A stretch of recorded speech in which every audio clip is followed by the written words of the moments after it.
We started Newark Community First Aid in 2013. We set up in 2013 to provide accessible sort of first aid training and first aid cover to Newark and the surrounding villages.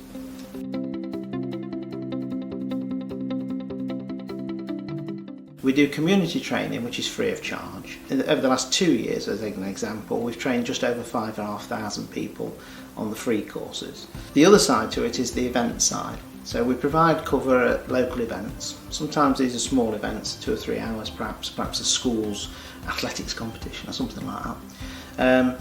But we also provide to larger events, some of which go on for a long period of time. One of the batches of money that we got early on was sort of providing radios. We'd already got some short range radios, but we wanted something a little bit bigger. These were the radios that we bought for this from the first batch of money that we got. Quite expensive radios, and they're a longer distance radio than we had, so we put the money towards those. Then towards the back of 2017, which we got some funding through for in 2018, we were just at the point of starting to fundraise for the new ambulance, which we've just recently got. So that batch of cash went into sort of the purchase of the ambulance.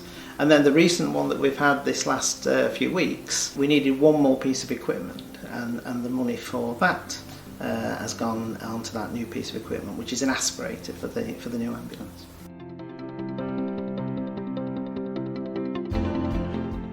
We don't charge for our sort of community first aid training. We don't charge for event cover. We rely on people giving us donations.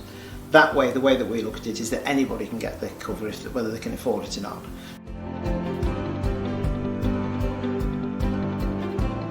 The Lincolnshire co-op shops, certainly in the Newark area, are all sort of embedded in sort of the community areas where people live. So there's quite a sort of a good connection between us. We're quite active in the area, and the community seem to get in sort of behind community projects. We get a lot of support across sort of our operating area because people appreciate the service that we give them.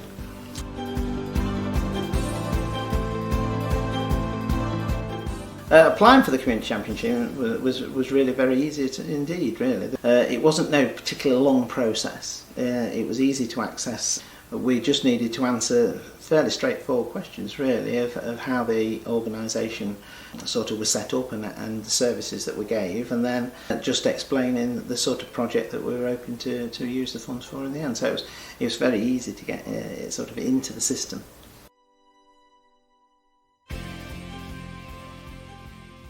We would like to just thank all the people in Newark who support us through shopping in the local co-ops, and obviously the staff and that in the store who help. It's certainly been a useful scheme for us, and through us we've been able to help other people.